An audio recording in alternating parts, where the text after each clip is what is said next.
എൻ്റെ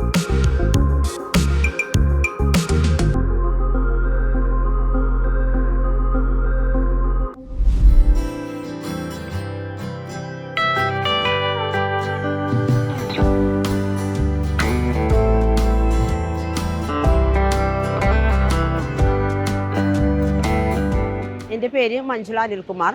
ഞാൻ 27ാം ഡിവിഷൻ്റെ ADSൻ്റെ ചെയർപേഴ്സണാണ്. 27ാം ഡിവിഷനിൽ ശ്രീ ബെനഡിക്ട് ഫെർണാണ്ടസ് കൗൺസിലറായി വരുന്നതിന് മുമ്പ് ഒരുപാട് വിഷയങ്ങളുണ്ടായിരുന്നു. അദ്ദേഹം കൗൺസിലറായി വന്നതിന് ശേഷം ഉദാഹരണമായിട്ട് പറയുകയാണെങ്കിൽ നമ്മുടെ കേംബ്രിഡ്ജ് റോഡിൻ്റെ ഭാഗത്തുള്ള ആളുകൾ വളരെയധികം ബുദ്ധിമുട്ടുകൾ അനുഭവിച്ചിരുന്നത്. ഞാനും അത് അനുഭവിച്ചിട്ടുണ്ട്. കാരണം കോവിഡിൻ്റെ സമയത്ത് നമ്മൾ ഭക്ഷണങ്ങൾ കൊടുക്കാനൊക്കെ പോയപ്പോൾ വെള്ളം നിറഞ്ഞുകൊണ്ട് ആ അഴുക്ക് വെള്ളത്തിലൂടെ നീന്തിപ്പോകുന്ന ഒരു സ്ഥിതിവിശേഷമായിരുന്നു ഉണ്ടായിരുന്നത്.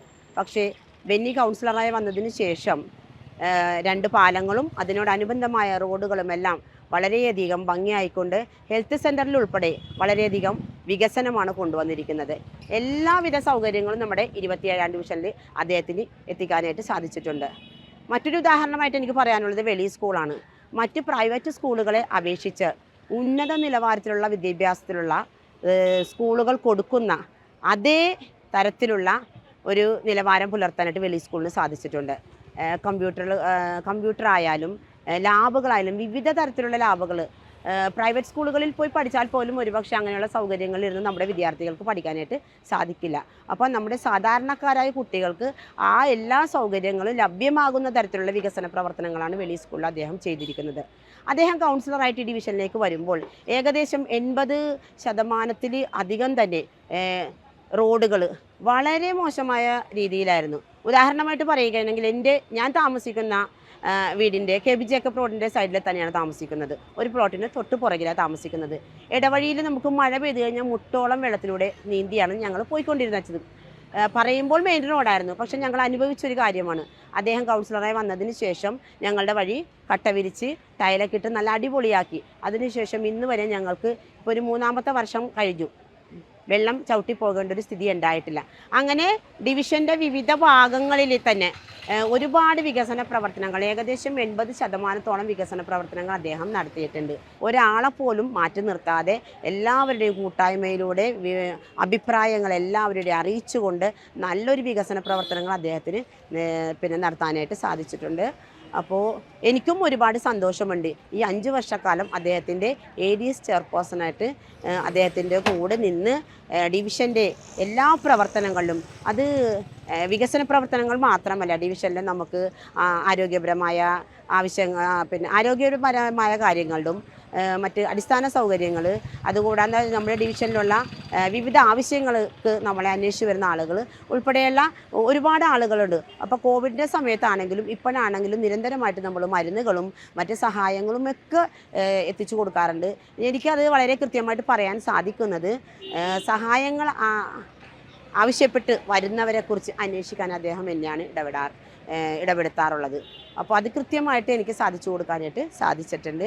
എന്തായാലും അദ്ദേഹത്തിൻ്റെ കൂടെ വർക്ക് ചെയ്ത ഈ 5 വർഷം വളരെ അഭിമാനകരമായിട്ടുള്ള വർഷമായിട്ട് തന്നെ ഞാൻ കണക്കാക്കുകയാണ്.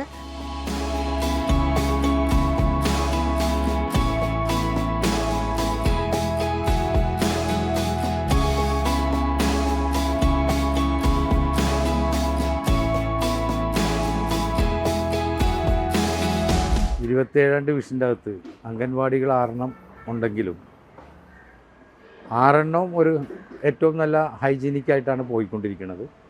അതിൽ 2-3 നമ്മളിപ്പോൾ ഈ നിൽക്കുന്ന വെളിയിലെ 27ാം ഡിവിഷനിലെ ഈ അംഗൻവാടിക്കകത്ത് നമ്മുടെ കുഞ്ഞുങ്ങൾ കയറി വരുമ്പോൾ തന്നെ അവർക്ക് കാണാവുന്ന എല്ലാ ചിത്രങ്ങളും, അവർക്കൊരു ഹാപ്പിനെസ് തോന്നുന്ന, ഒരു വലിയ രീതിയിൽ സന്തോഷം തോന്നുന്ന, കരച്ചിലില്ലാതെ കയറി വരാൻ കഴിയുന്ന ഒരു അന്തരീക്ഷമാണ് നമ്മൾ ഡിവിഷൻ കൗൺസിലർ എന്ന നിലയിൽ ഞാൻ ഒരുക്കിയിട്ടുള്ളത്.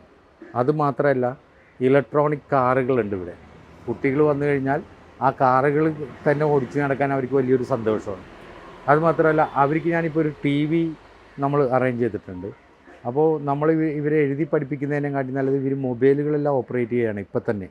അപ്പോൾ നമ്മൾ ഇവർക്ക് മൗസും കൊടുത്തിട്ടുണ്ട്, TV. അപ്പോൾ ഇവർ TVക്ക് നോക്കുമ്പോൾ ഇവരുടെ പേര് എഴുതുകയാണ്. ഇപ്പോൾ അഖിലിൻ്റെ പേര് എഴുതും ഇവിടെ ഇംഗ്ലീഷ്. അപ്പോൾ അവർക്ക് പെട്ടെന്ന് ക്യാച്ച് ചെയ്യാൻ കഴിയും. നോക്കൂ, അധ്യാപിക പഠിപ്പിക്കും A4 ആപ്പിൾ എന്ന് പറയുന്നത് ഇവർ മൗസിൽ സിസ്റ്റത്തിൽ വരക്കും A4 ആപ്പിൾ, അപ്പോൾ അത് ടി വിയിൽ തെളിഞ്ഞു കാണും. നോക്കൂ, ഈ അംഗൻവാടിയിൽ തന്നെ AC വെച്ച് കൊടുത്തിട്ടുണ്ട് കുഞ്ഞുങ്ങൾക്ക്. അപ്പോൾ ഏറ്റവും ഹൈടെക്കും ഏറ്റവും ഹൈജീനിക്കും അതിലുപരി കുഞ്ഞുങ്ങളുടെ സൗഹൃദ ടോയ്ലറ്റ്സും വലിയ ആൾക്കാർക്ക് ഉപയോഗിക്കുന്ന ടോയ്ലറ്റ്സും അങ്ങനെ ഉള്ളൊരു സംവിധാനം ഒരുപക്ഷെ വെസ്റ്റ് കൊച്ചിയിൽ മാതൃകയായിട്ട് ഞാനത് മാറ്റിയിട്ടുണ്ട്. ഒരുപക്ഷെ 74 ഡിവിഷൻ്റെ അകത്തും എനിക്കറിയില്ല. പക്ഷേ ഒരു കാര്യം ഉറപ്പ്, AC ഉള്ള TV ഉള്ള സിസ്റ്റം കൈകാര്യം ചെയ്യാൻ ഇപ്പോഴേ നമ്മുടെ എല്ലാം സമ്പന്ന രാജ്യങ്ങളായ USA അവിടുത്തെ LKG UKG കുഞ്ഞുങ്ങളെല്ലാം ഇപ്പോഴേ സിസ്റ്റത്തിൽ കൈകാര്യം ചെയ്യുമ്പോൾ ഞാനതൊരു മാതൃകയാക്കി എടുത്തതാണ്. നമ്മുടെ കുഞ്ഞുങ്ങൾ എത്രമാത്രം മുമ്പിലേക്ക് പോകേണ്ടതുണ്ട് ഈ ഡിജിറ്റൽ സംവിധാനത്തിൽ. അവർക്ക് ഇപ്പോഴേ ടച്ച് കൊടുക്കുകയാണ്. ഞാൻ മൊബൈലിനോട് അവർക്ക് കൊടുക്കുന്നതിനോട് എനിക്ക് യോജിപ്പില്ല, മറിച്ച് അവർ സിസ്റ്റം കൈകാര്യം ചെയ്യുന്ന ഒരു അന്തരീക്ഷം ഇപ്പോഴേ അവർക്ക് ടച്ചിങ് കൊടുക്കുകയാണ്. അപ്പോൾ AC ഉള്ള TV ഉള്ള സിസ്റ്റമുള്ള ഏറ്റവും ഹൈജീനിക്കായ കയറി വരുമ്പോൾ ഏറ്റവും നല്ല ചിത്രങ്ങളും എല്ലാം അവരുടെ മനസ്സിന് കുളിർമയേകുന്ന ഒരു അന്തരീക്ഷത്തിലേക്ക് ഏറ്റവും ഹൈടെക്കായി അംഗൻവാടികൾ നമുക്ക് നിർമ്മിക്കാൻ കഴിഞ്ഞിട്ടുണ്ട്.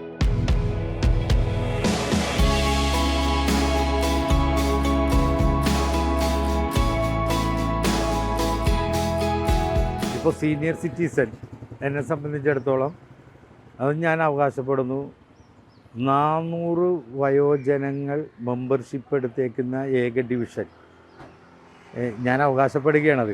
വേറെ എവിടെയും ഉണ്ടാവില്ല. ഞങ്ങൾക്കങ്ങനെ ഒരു ക്ലബ്ബുണ്ട്.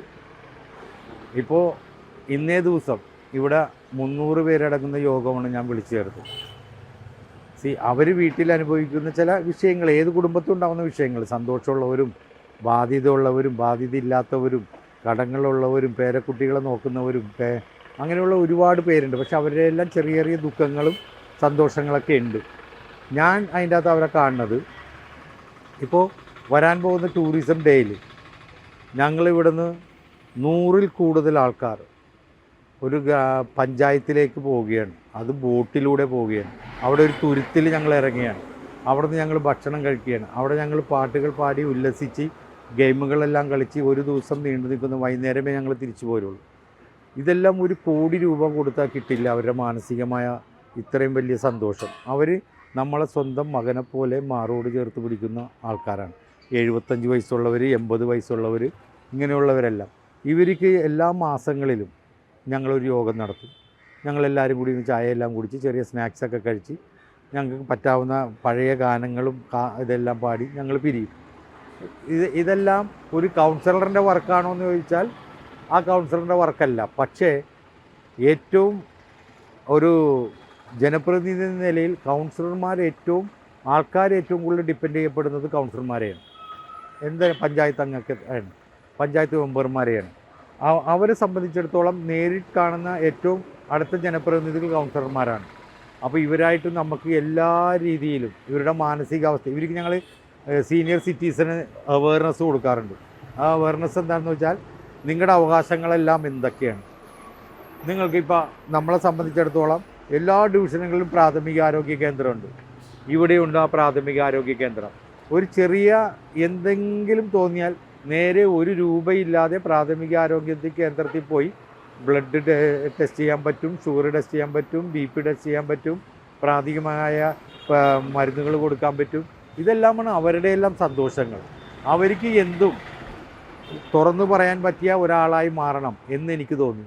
അങ്ങനെ അവർക്ക് തുറന്നു പറയാൻ പറ്റിയ ഒരു കൗൺസിലറായി മാറിയെന്നാണ് എനിക്കും തോന്നിയിട്ടുള്ളത്. ഞാൻ എൻ്റെ സ്വന്തം അമ്മമാരെയും അപ്പന്മാരെയും സ്നേഹിക്കുന്നത് പോലെ തന്നെ അവരെന്നെയും ഞാൻ അവരെയും സ്നേഹിക്കുകയാണ്.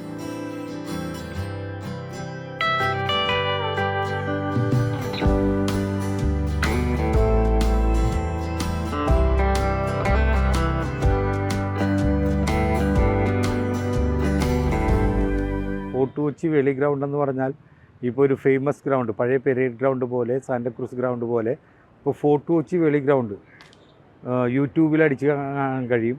ഇപ്പോൾ ട്രിപ്പൊക്കെ എടുക്കുന്നത് ആൾക്കാർ യൂട്യൂബ് കാറൊക്കെ വിളിക്കണതും, അല്ലെങ്കിൽ ഒരു ആംബുലൻസ് അത്യാവശ്യം വന്നാൽ പറയണത്, അല്ലെങ്കിൽ ടൂറിസ്റ്റ് ഡെസ്റ്റിനേഷൻ വന്നാൽ പറയണതും എനിക്കൊരു വലിയ അഭിമാനമുണ്ട്. അത് ഫോർട്ട് കൊച്ചി വെളി ഗ്രൗണ്ട് എന്നായി തീർത്തു. ഞാൻ അപ്പുറം ഉണ്ടായിരുന്നപ്പോഴായിരുന്നു പള്ളത്തരാമനെ നമുക്കത് കൈകാര്യം ചെയ്യാൻ കഴിഞ്ഞത്. ഈ ഗ്രൗണ്ട് എന്ന് പറയുന്നത് വെസ്റ്റ് കൊച്ചിയിലല്ല, എനിക്ക് തോന്നുന്നു എറണാകുളം ജില്ലയിൽ തന്നെ സിറ്റി പോലുള്ള പ്രദേശങ്ങളിൽ 7.5 ഏക്കറുള്ളൊരു ഗ്രൗണ്ട് വേറെയില്ല. 7.5 ഏക്കർ ഉള്ളൊരു ഗ്രൗണ്ട് വേറെ ഇല്ല. ഇപ്പം നിങ്ങൾക്ക് കാണാൻ കഴിയും. ഞാൻ വന്നു കഴിഞ്ഞാൽ ഉടനെ, ഞാനിപ്പോൾ ഒരു MG യൂണിവേഴ്സിറ്റി ഫുട്ബോൾ പ്ലെയറാണ്, സ്കൂൾ നാഷണൽസ് കളിച്ചൊരു പ്ലെയറാണ്. ഞാൻ പറഞ്ഞത് ഇതൊരു ഒരു ഫിഫ സമയത്ത് നമുക്ക് തന്നൊരു ഗ്രൗണ്ടായിരുന്നു. ഇപ്പോൾ ഈ ഗ്രൗണ്ടിന് ചുറ്റും രാവിലെയും പകലുമായിട്ട് നൂറുകണക്കിനല്ല, ആയിരക്കണക്കിന് യുവാക്കളും ഏജുള്ളവരും പ്രായമുള്ളവരും പ്രായമില്ലാത്തവരും നടക്കുകയാണ്. ഈ വോക്ക് പ്രത്യേകത എന്താണെന്ന് വെച്ചാൽ ചുറ്റിനും ലൈറ്റ് ഉണ്ട്. ഏത് സമയത്തും നമുക്ക് അവർക്ക് നടത്താൻ കഴിയും. അപ്പോൾ 850 മീറ്ററാണ്. 1 കിലോമീറ്ററിന് 150 മീറ്റർ മാത്രമേ കുറയുള്ളൂ ഒരു റൗണ്ട് എടുക്കുമ്പോൾ. ഈ റൗണ്ട് 5 എണ്ണം എടുത്തു കഴിഞ്ഞാൽ നമ്മൾ നടക്കുന്നവർ തോപ്പുംപടി വരെ നടന്നു കഴിഞ്ഞു. ഏറ്റവും വലിയ ഇതെന്ന് വെച്ചിട്ടുണ്ടെങ്കിൽ ഗ്രൗണ്ട് ഫെൻസിങ് ആണ്. ഇൻസൈഡ് ദ ഗ്രൗണ്ടിലാണ് നടക്കണം. ഒരു ആക്സിഡൻറ്റോ മറ്റ് കാർബൺ ഡൈ ഓക്സൈഡോ അങ്ങനെയുള്ള ചുറ്റുമുള്ള വൃക്ഷങ്ങളിൽ ഓക്സിജൻ ശ്വസിച്ചുകൊണ്ട് നമുക്ക് ചെയ്യാൻ പറ്റും. ആൾക്കാരുടെ അഭിപ്രായം മാനിച്ച് തന്നെ ഞങ്ങൾ രാവിലെ തുറന്നിടും, 10 മണിയാകുമ്പോൾ ക്ലോസ് ചെയ്യും. തുടർന്ന് വൈകുന്നേരം 4 മണിക്ക് ഒരു 8 മണിയാകുമ്പോൾ 8:30 മണിയാകുമ്പോൾ ക്ലോസ് ചെയ്യണമെന്ന് വെച്ചപ്പോൾ ആൾക്കാരുടെ അഭിപ്രായം മാനിച്ച് ഇപ്പോൾ അത് രാത്രി 11 മണി വരെ നമ്മൾ കൊടുത്തിട്ടുണ്ട്. അപ്പോഴാണ് ജോലി കഴിഞ്ഞ് പാരൻസ്, ഇപ്പോഴുള്ള ഒരു മിഡിൽ ഏജുകാരായ ഭാര്യയും ഭർത്താക്കന്മാർക്കൊക്കെ അവരുടെ കാര്യങ്ങൾ സംസാരിച്ച് നടക്കാനും കഴിയുന്ന അന്തരീക്ഷം. അപ്പോൾ അവർ പിന്നീട് നമ്മളോട് പറഞ്ഞു ഒരു ഷട്ടിൽ കോർട്ട് വേണമെന്ന്. അത് നിങ്ങൾക്ക് കാണാൻ കഴിയും. ഈ ഷട്ടിൽ കോർട്ട് ഇവിടെ 2 എണ്ണം നമ്മൾ ഷട്ടിൽ കോർട്ട് ഇട്ടിട്ടുണ്ട്. ഒരു പക്ഷേ ഫീഫ തന്ന ഗ്രൗണ്ട് 2 ഗ്രൗണ്ടാണ്, പെരേഡ് ഗ്രൗണ്ടും വെളി ഗ്രൗണ്ടും. നിങ്ങൾക്ക് കാണാൻ കഴിയും. ഈ വെളി ഗ്രൗണ്ട് ഇപ്പോഴും മെയിൻറ്റെയിൻസ് ചെയ്തുകൊണ്ട് പോകണേ. ബഹുമാനപ്പെട്ട അഡ്വക്കേറ്റ് M. അനിൽകുമാർ മേയറിൻ്റെ സഹായത്തോടെയും ഡെപ്യൂട്ടി മേയറിൻ്റെ സഹായത്തോടും കൂടിയാണ് ഗ്രൗണ്ട് നല്ല രീതിയിൽ മെയിൻറ്റെയിൻ ചെയ്യാൻ കഴിയുന്നത്. നോക്കൂ, ഈ വെസ്റ്റ് കൊച്ചിയിൽ ചരിത്രം സൃഷ്ടിച്ച ഒരു ഗ്രൗണ്ടെന്ന് പറയാൻ 4 ടവർ ലൈറ്റ് നിങ്ങൾക്ക് കാണാൻ കഴിയും. ഞങ്ങളെ സംബന്ധിച്ച് നൈറ്റ് ഫുട്ബോൾ, നൈറ്റ് ക്രിക്കറ്റ് നടത്താവുന്ന ഒരു ഗ്രൗണ്ടായി ഇത് മാറിയിട്ടുണ്ട്. അതിനെ മാറ്റാൻ നമുക്ക് കഴിഞ്ഞിട്ടുണ്ട്.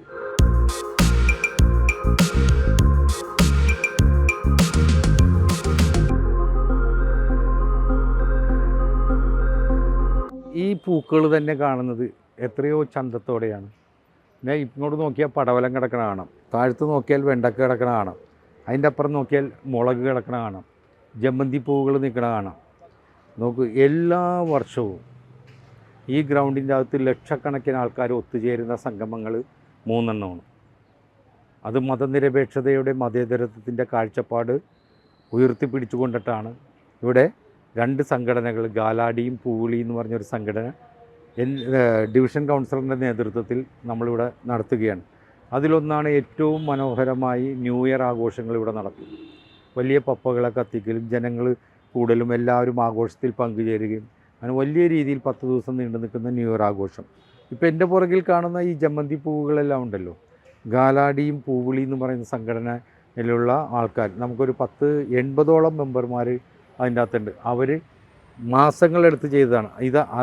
ഇതിപ്പോഴും നിലനിൽക്കുന്നു. 10 ദിവസം നീണ്ടു നിൽക്കുന്ന ഓണപ്പൂവിളി എന്ന് പറയുന്ന വലിയ പ്രോഗ്രാം ഇവിടെ നീണ്ടു നിൽക്കും. വരട്ടെ, എല്ലാ ജനവിഭാഗങ്ങളും ഇവിടെ വരട്ടെ. എല്ലാ ജനവിഭാഗങ്ങളും വന്നു, കുഞ്ഞുങ്ങൾ വന്നു, യുവാക്കൾ വന്നു, പ്രായം ചെന്നവർ വന്നു. ഇവരെല്ലാം പരസ്പരം കാണാൻ കഴിയുന്നൊരു അന്തരീക്ഷത്തിൽ വന്നു. ഡിജിറ്റൽ സംവിധാനത്തിൻ്റെ അകത്ത് മൊബൈലുകളും TV-യിലും തിങ്ങി നിൽക്കുന്ന കുടുംബങ്ങളെ എനിക്ക് നല്ല രീതിയിൽ ഡിവിഷൻ കൗൺസിലർ എന്ന നിലയിൽ പുറത്തേക്കിറക്കാൻ കഴിഞ്ഞു. പുറത്ത് ഇവിടെ വന്നപ്പോൾ കുഞ്ഞുങ്ങളെല്ലാം ഓടി നടക്കുന്ന ഒരു സ്ഥിതിവിശേഷം. ഒരു ജാതിയും ഒരു മതവും ഒരു വർണ്ണവുമില്ലാതെ ഏകോദര സഹോദരങ്ങളെപ്പോലെ നടക്കുന്ന നീണ്ടു നിൽക്കുന്ന പൂവിളി. അതുമാത്രമാണ്, റംസാൻ സമയത്ത് നമ്മൾ ഇഫ്താർ സംഗമങ്ങൾ നടത്തുകയാണ്, നിരവധി പേരെ സഹായിക്കുകയാണ്. ഇത്തരത്തിൽ മതനിരപേക്ഷതയും മതേതരത്വവും ജനാധിപത്യ മൂല്യങ്ങളെ ഉയർത്തിപ്പിടിച്ചുകൊണ്ടും ഉള്ള ഒരു വലിയ മൂവ്മെൻറ്റ് സംഘടിപ്പിക്കാൻ നമുക്ക് ഈ ഗ്രൗണ്ടിൽ നിന്ന് കഴിഞ്ഞിട്ടുണ്ട്. ഇവിടുത്തെ പൊതുവായ സമൂഹത്തിന് ചേർത്ത് പിടിക്കാനും നമ്മൾ കഴിഞ്ഞിട്ടുണ്ട്. അങ്ങനെ അടിസ്ഥാന ജനവിഭാഗങ്ങളെ മുഴുവൻ പങ്കെടുപ്പിക്കുവാനും എല്ലാ വിഭാഗം ജനങ്ങളെ കൂട്ടിയിണക്കാനും കഴിയുന്ന ഒരു അന്തരീക്ഷം നമുക്കുണ്ട്. ഈ ഗ്രൗണ്ടിൽ നിങ്ങളൊന്നും മനസ്സിലാക്കേണ്ടത്, അങ്ങോട്ട് നോക്കിയാൽ യൂറോപ്യൻ മോഡലിലാണ് ഞങ്ങൾ ആ ടോയ്ലറ്റ് പണിതിട്ടുള്ളത്.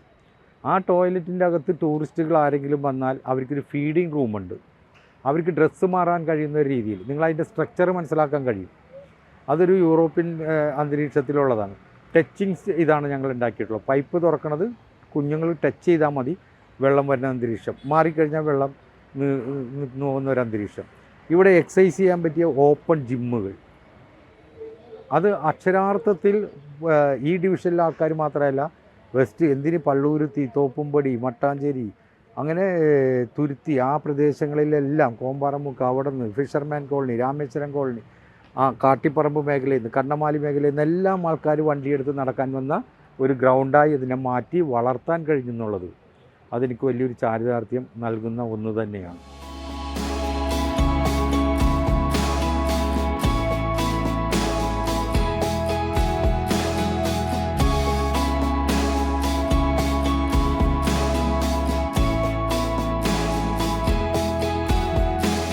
ഹെനോക്ക് നമ്മുടെ സ്കൂളിൽ ഈ വർഷമാണ് വന്നത്. ബ്രിട്ടോ സ്കൂളിലായിരുന്നു കഴിഞ്ഞ വർഷം വരെ പഠിച്ചിരുന്നത്. അപ്പോൾ ഇവിടെ 8ാം ക്ലാസ്സിൽ വന്നു. അപ്പോൾ നമ്മളുടെ ഇവിടുത്തെ അടിസ്ഥാന സൗകര്യങ്ങളൊക്കെ വളരെ മെച്ചപ്പെട്ടതിൻ്റെ ഒരു സന്തോഷത്തിൽ ഇവന് നമുക്ക് ഈ ക്ലാസ് റൂമിലേക്കൊക്കെ കയറ്റാനും ഈ വണ്ടി തള്ളി കയറ്റാനൊക്കെ ഉള്ള ഒരു സൗകര്യമൊക്കെ ഇവിടെ ഉള്ളത് കൊണ്ടും കൂടെയാണ്, അത് കണ്ടിട്ടാണ് അവരിങ്ങോട്ടേക്ക് ഈ വർഷം മോനെയും കൂടെ കൊണ്ടുവന്നത്. അപ്പോൾ ഞങ്ങൾക്കുള്ള സൗകര്യം മുഴുവൻ ഞങ്ങൾക്ക് ഇത്രയും സൗകര്യം ഒരുക്കിയതിൻ്റെ പിന്നിലുള്ളത് ഞങ്ങളുടെ പ്രിയങ്കരനായ കൗൺസിലർ ബെന്നി സാറ് തന്നെയാണ്. സാറിനെ കൊണ്ട് പറ്റുന്ന വിധത്തിലുള്ള എല്ലാ പ്രവർത്തനങ്ങളും ഊണിലും ഉറക്കത്തിലും EMGHS എന്നും പറഞ്ഞ് നടക്കുന്ന ഒരു വ്യക്തിത്വമാണ് സാറിൻ്റേത്. അപ്പോൾ ഈ സ്കൂളിൻ്റെ സമഗ്രമായ വികസനത്തിൽ സാറ് പറ്റുന്ന വിധത്തിലെല്ലാം പ്രവർത്തിച്ചിട്ടുണ്ട്. അതിൽ ഞങ്ങളുടെ ഹൃദയം നിറഞ്ഞ നന്ദി ഇപ്പം അറിയിക്കുകയാണ്.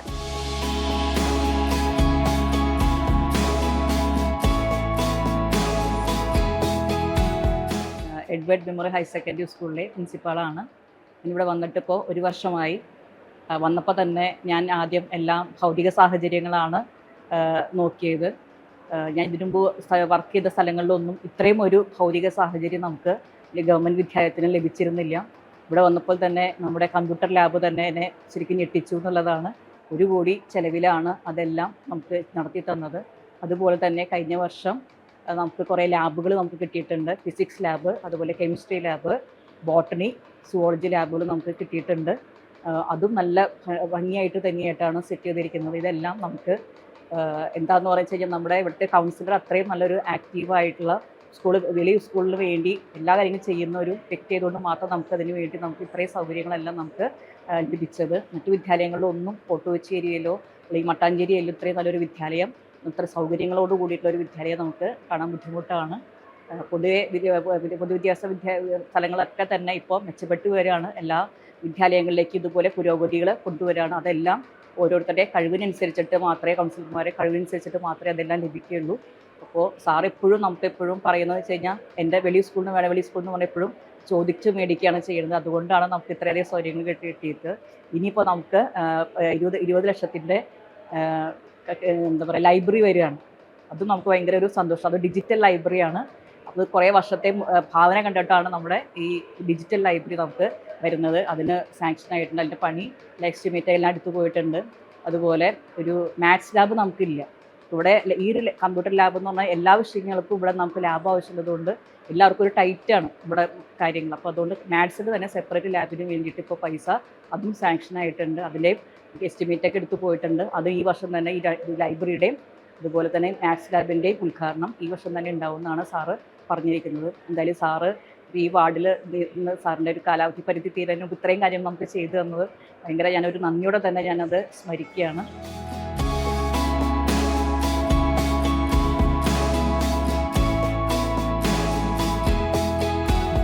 ലാബ് മാഡം പറഞ്ഞതനുസരിച്ച് ഇത്രയും വലിയൊരു തുക മുടക്കി ഇത് നമ്മൾ ചെയ്യുമ്പോൾ ഏറ്റവും വലിയ അഭിമാനമായി എനിക്ക് തോന്നുന്നത് പൊതുമേഖല വിദ്യാഭ്യാസത്തിൻ്റെ അകത്ത് ഏറ്റവും ദാരിദ്ര്യം അനുഭവിക്കുന്ന കുഞ്ഞുങ്ങൾ പഠിക്കുന്ന ഒരു സ്ഥലം. ആ കുഞ്ഞുങ്ങളെയാണ് നോക്കൂ, ഇത് AC സംവിധാനത്തിലാണ് നിൽക്കുന്നത്. ഒരേ സമയത്ത് 45-50 കുഞ്ഞുങ്ങൾ, എല്ലാവർക്കും ലാപ്ടോപ്പുള്ള സൗകര്യങ്ങൾ ഒരുക്കിക്കൊണ്ടാണ് ഈ കമ്പ്യൂട്ടർ ലാബ് ചെയ്തിട്ടുള്ളത്. ഇതൊരു കൂട്ടായ്മയുടെയും കൂടിയാണ്. ഞാനിതിൻ്റെ അകത്ത് മേയറിനെ അങ്ങേയറ്റം ഈ സമയത്ത് ഞാൻ സ്മരിക്കുകയാണ്. ഡെപ്യൂട്ടി മേയറിനെ ഇത് ചെയ്യണമാണ്. അതോടൊപ്പം തന്നെ വിദ്യാഭ്യാസ committee standing committee chairman Sreejith ഉണ്ട്. ശ്രീജിത്തിൻ്റെ ഒരു നിലപാടുണ്ട്. ഈ വിഷയങ്ങൾ നമ്മൾ വിദ്യാഭ്യാസ സ്റ്റാൻഡിംഗ് കമ്മിറ്റി ശ്രീജിത്തിനെ ബോധ്യപ്പെടുത്തിയപ്പോൾ നോക്കൂ, അതാണ് ഇപ്പോൾ പ്രിൻസിപ്പാൾ പറഞ്ഞത്. ഈ അന്തരീക്ഷം, ഇങ്ങനെ ഒരു അന്തരീക്ഷം കുഞ്ഞുങ്ങൾക്ക് ഉണ്ടാക്കിയെടുത്ത് കഴിഞ്ഞപ്പോൾ ഇങ്ങനൊരു സയൻസ് ലാബ്, കമ്പ്യൂട്ടർ ലാബ് ഉണ്ടാക്കിയെടുത്തതിന് ശേഷം അധ്യാപകരുടെ, പ്രത്യേകിച്ച് സന്ധ്യ പ്രിൻസിപ്പൽ മാഡത്തിൻ്റെ ഒരു ആഗ്രഹമായിരുന്നു മാത്സ് ലാബ് വരണമെന്ന്. തുടർന്ന് ആ മാത്സ് ലാബും നമ്മളിപ്പോൾ പൂർത്തീകരണത്തിലേക്ക് വരാൻ പോവുകയാണ്. നമുക്കിവിടെ കമ്പ്യൂട്ടർ ലാബ്, സയൻസ് ലാബുണ്ട്. സയൻസ് ലാബിൻ്റെ അകത്ത് കെമിസ്ട്രി ഉണ്ട്, ഫിസിക്സ് ഉണ്ട്, ബയോളജി ഉണ്ട്. ഈ ബോട്ടണി ലാബ്സ് ഉണ്ട്, ഇങ്ങനെയെല്ലാം ബ്ലാക്ക് റൂംസ് ഉണ്ട്. ഇങ്ങനെയെല്ലാം ഒരു പൊതുമേഖലക്കകത്ത് വെസ്റ്റ് കൊച്ചിക്കകത്ത് പശ്ചിമ കൊച്ചിക്കകത്തുള്ള ഏക സ്കൂളെന്ന് പറയാൻ നേരത്തെ സന്ധ്യ മാഡം പറഞ്ഞതുപോലെ ഇവിടുത്തെ പ്രിൻസിപ്പാൾ പറഞ്ഞതുപോലെ അത് ഞങ്ങൾക്കേ ഉള്ളൂ. അത് ഞങ്ങൾക്ക്, എന്നെ സംബന്ധിച്ചിടത്തോളം ഞാൻ കണ്ട ഏറ്റവും വലിയൊരു അഡ്വാൻറ്റേജ്, നമ്മൾ മറ്റെന്തെല്ലാം കൊടുക്കുന്നതിനെക്കാട്ടി ഉപരി കുഞ്ഞുങ്ങൾക്ക് അവൻ്റെ വിദ്യാഭ്യാസം, ജ്ഞാനം, അറിവ് പകർന്നു കൊടുക്കാൻ കഴിയുന്ന ഒരു അന്തരീക്ഷം ഉണ്ടാക്കി കൊടുക്കുക. അത് ഉണ്ടാക്കിയിട്ടപ്പോൾ തന്നെ ഞാൻ അങ്ങേയറ്റം ഓർക്കുന്നു, ഇവിടുത്തെ LKG, LP, high school, higher secondary ഉള്ള മുഴുവൻ അധ്യാപകരുടെ, പ്രത്യേകിച്ച് Sandhya principal madam, Achamma teacher, Saina, ഇവർ 3 പേരാണ് 3 HMമാരും പ്രിൻസിപ്പാളായിട്ടുള്ളത്. ഇവരുടെ ഒരു ഇഴുകിച്ചേർന്ന പ്രവർത്തനത്തെ നമുക്ക് എല്ലാ ദിവസവും സ്കൂളിൽ വന്ന് കാര്യങ്ങൾ അന്വേഷിക്കാൻ തന്നെ ഒരു മാനസികമായ അന്തരീക്ഷം ഉടലെടുത്ത് വരും. അങ്ങനെ വലിയൊരു കൂട്ടായ പ്രവർത്തനത്തിൻ്റെ ഭാഗമായിട്ടാണ് ഇത്രയും വലിയൊരു അന്തരീക്ഷം നമുക്ക് ചെയ്തു തീർക്കാൻ കഴിഞ്ഞത്. ഈ ഇത് വരുമ്പോൾ മാക്സിനെയും കൂടി ഞാൻ, ബഹുമാനപ്പെട്ട കൊച്ചിയുടെ MLA KJ മാക്സി അവർകളെയും കൂടി ഞാൻ ഓർക്കുന്നത്, കിഫ്ബി ഫണ്ട് ഉപയോഗിച്ചാണ് ഇതിൻ്റെ മുഴുവൻ സ്ട്രക്ചറും നല്ല രീതിയിൽ ബഹുമാനപ്പെട്ട MLA 5 കോടി, അത് ആസ്തി ഫണ്ടിൽ നിന്ന് 1,70,00,000 രൂപ, അത് തുടർന്നാണ് ഞാൻ പറഞ്ഞ മേയറും ഡെപ്യൂട്ടി മേയറിൻ്റെയും നല്ല സഹായം, ശ്രീജിത്തിൻ്റെ നല്ല സഹായം. അപ്പോൾ ലാബുകളായി നോക്കൂ, കുഞ്ഞുങ്ങൾ തന്നെത്താനെ എവിടെ കിടന്നേച്ചിരുന്ന ഒരു വെളി സ്കൂളിനെ 90% അബോവിലേക്ക് ഹയർ സെക്കൻഡറിയും 100% ഹൈസ്കൂളിലേക്ക് മാറുമ്പോൾ ഞങ്ങൾ ഒരുപക്ഷെ ഏറ്റവും അടിസ്ഥാന ജനവിഭാഗങ്ങളുടെ കുഞ്ഞുങ്ങൾ ചരിത്രം സൃഷ്ടിക്കുന്ന ഒരു രീതിയിലേക്ക് മാറാൻ നമുക്ക് എല്ലാവർക്കും കൂടി കഴിഞ്ഞ് അതിലൊരു പങ്കാളിയാകാൻ കൗൺസിലർ എന്ന നിലയിൽ ഞാനും കൂടി എഫേർട്ട് എടുത്തിട്ടുണ്ട്.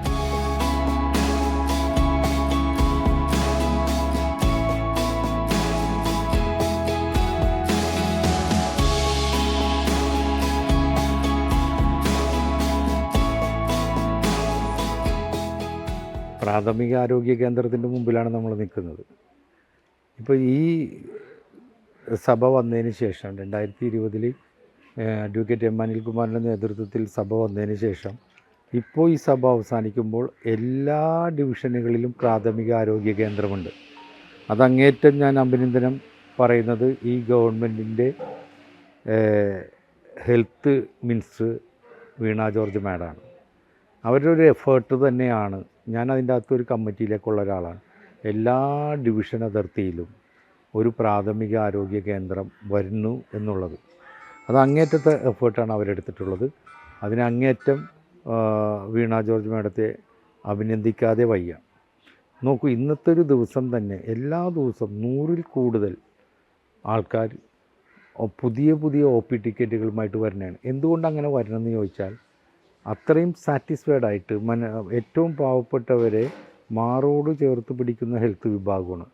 അവരെ അത്രയും കെയർ ചെയ്തിട്ടാണ് അവരെ നോക്കുന്നത്. വന്നവർ വാർദ്ധക്യ സഹജം മൂലമുള്ളവരുണ്ട്, എല്ലാ വിഭാഗത്തിൽപ്പെട്ടവരുണ്ടെങ്കിലും കൂടുതലും വാർദ്ധക്യ സഹജം വന്നവരാണ്. പക്ഷേ അവരുടെ ബ്ലഡ് ടെസ്റ്റ് ചെയ്യാൻ, അത് ഷുഗർ ടെസ്റ്റ് ചെയ്യാൻ, BP ചെക്ക് ചെയ്യാൻ, അവരുടെ പ്രാഥമിക കാര്യങ്ങൾ നോക്കാൻ എല്ലാം സജ്ജമായ നിൽക്കുന്ന ഒരു ഡിപ്പാർട്ട്മെൻറ്റാണ്. അത് എന്നെ സംബന്ധിച്ചിടത്തോളം അതും ഏറ്റവും അടിസ്ഥാന ജനവിഭാഗത്തെ സംരക്ഷിക്കുന്ന മേഖലയായത് കാരണം അതും ഞാൻ അങ്ങേയറ്റം നല്ല രീതിയിൽ തീർത്തുന്നുള്ളൊരു ആത്മസംതൃപ്തി എന്നെ സംബന്ധിച്ചിടത്തോളം ഉണ്ട്. ഈ നിൽക്കുന്ന പ്രദേശം, ഈ പ്രാഥമിക ആരോഗ്യ കേന്ദ്രം നിൽക്കുന്ന പ്രദേശം വെള്ളക്കെട്ടുമായി ബന്ധപ്പെട്ട പ്രദേശമായിരുന്നു. തൊട്ടപ്പുറം തോടായിരുന്നു. നോക്കൂ, ഇന്നിപ്പോൾ ഇൻ്റർലോക്ക് വിരിച്ച് വെള്ളക്കെട്ട് അങ്ങനെ തന്നെ പൂർണ്ണമായി ഒഴിവാക്കാൻ നമുക്ക് കഴിഞ്ഞിട്ടുണ്ട്. ഡിവിഷനിലെ ഗതാഗത മേഖലയെ സംബന്ധിച്ചിടത്തോളം 90% റോഡുകളുടെയും വർക്ക് നമുക്ക് പൂർത്തീകരിക്കാൻ കഴിഞ്ഞിട്ടുണ്ട്. ഇതൊന്നും ഒരു കൗൺസിലർ എന്ന നിലയിൽ പ്രവർത്തിച്ചിട്ടുണ്ടെന്നുള്ളതിൻ്റെ അപ്പുറം ഡിവിഷനിലെ ജനങ്ങളുടെ അങ്ങേയറ്റത്തെ സഹായം, റെസിഡൻസ് അസോസിയേഷനുകളുടെ സഹായം, വയോജനങ്ങളുടെ സഹായം, യുവാക്കളുടെ സഹായം, വിദ്യാർത്ഥികളുടെ സഹായം, അങ്ങേയറ്റം നാനാ വിഭാഗത്തിലുള്ള പൊതുസമൂഹത്തിൻ്റെ സഹായത്തോടെ ഡിവിഷനിൽ ഒരു കാലഘട്ടത്തിലും ഇല്ലാത്തത്രം വികസനം നമുക്ക് നടത്താൻ കഴിഞ്ഞെന്നുള്ളൊരു ആത്മസംതൃപ്തി എനിക്കുണ്ട്. അതിനി വിലയിരുത്തേണ്ടത് ഇവിടുത്തെ പൊതുസമൂഹമാണ്. ഞാൻ നേരത്തെ പറഞ്ഞു, എന്നെ സംബന്ധിച്ചിടത്തോളം 5 വർഷം കൊണ്ട് എല്ലാ വീടുകളിലും ഡേ ടു ഡേ എന്നുള്ള രീതിയിൽ നമുക്ക് ബന്ധങ്ങൾ സ്ഥാപിക്കാൻ കഴിഞ്ഞിട്ടുള്ളൂ. അങ്ങേയറ്റം എന്നെ അവർ ചേർത്ത് പിടിച്ചെന്നുള്ളത്, ഞാൻ പറഞ്ഞ എല്ലാ വിഭാഗം ജനങ്ങളും എന്നെ ചേർത്ത് പിടിച്ചു എന്നുള്ളതാണ്. കോവിഡ് സമയത്ത്, പ്രളയ സമയത്ത് നമ്മുടെ കമ്മ്യൂണിറ്റി കിച്ചൻ്റെ സമയത്തെല്ലാം ഞാനിവിടെ ഈ ഡിവിഷനിലെ ജനങ്ങളെ ഒരിക്കലും മറക്കൂല. 9-10 ഡിവിഷനുകളോളെല്ലാം ഭക്ഷണം വെച്ച് ഈ ഡിവിഷനിൽ നിന്ന് പോകുമ്പോൾ ഈ ഡിവിഷൻ അതിർത്തിയിലെ ADS പ്രവർത്തകർ, ആശാവർക്കർമാരെയൊന്നും ഒരിക്കലും എനിക്ക് മറക്കാൻ കഴിയില്ല. അംഗൻവാടി അധ്യാപകർ, വയോജനങ്ങൾ, വയോമിത്രത്തിലുള്ളവർ, വിവിധ വായനശാലകളിലുള്ളവർ, വിവിധ ക്ലബ്ബുകളുള്ളവർ, സ്പോർട്സുമായി ബന്ധപ്പെട്ട് നിൽക്കുന്ന അങ്ങനെ സമൂഹത്തിൻ്റെ നാനാ ജനവിഭാഗങ്ങളും, അധ്യാപകർ, ഇവിടെയുള്ള വെളി സ്കൂളിലെ അധ്യാപകർ, LPയിലും ഹൈസ്കൂളിലെ ഹയർ സെക്കൻഡറി അധ്യാപകന്മാരെല്ലാം, പ്രിൻസിപ്പൽമാർ, HMമാർ, ഈ നാനാ വിഭാഗത്തിലുള്ള മുഴുവൻ ജനങ്ങളെയും അവർ എന്നോട് ഞാൻ ചേർത്ത് പിടിക്കുന്നതിലുപരി അവരെന്നെ ചേർത്ത് പിടിച്ചു എന്നാണ് എൻ്റെ ഒരു വിശ്വാസം. ആ വിശ്വാസത്തിൽ സംബന്ധിച്ചിടത്തോളം ഏകദേശം 90% എല്ലാ മേഖലകളിലെയും വർക്ക് കഴിഞ്ഞിട്ടെന്നാണ് എൻ്റെ ഒരു വിശ്വാസം. ഇനി വിലയിരുത്തേണ്ടത് പൊതുസമൂഹമാണ്. ഇനിയും എല്ലാവർക്കും പരസ്പരം കണ്ടുമുട്ടാവുന്ന ഒരു സ്പേസും നമുക്കുണ്ട്. അത് നമുക്ക് പരസ്പരം കാണാൻ കഴിയട്ടെ എന്ന് മാത്രമാണ് എനിക്ക് പൊതുവായി സമൂഹത്തോട് പറയാനുള്ളത്.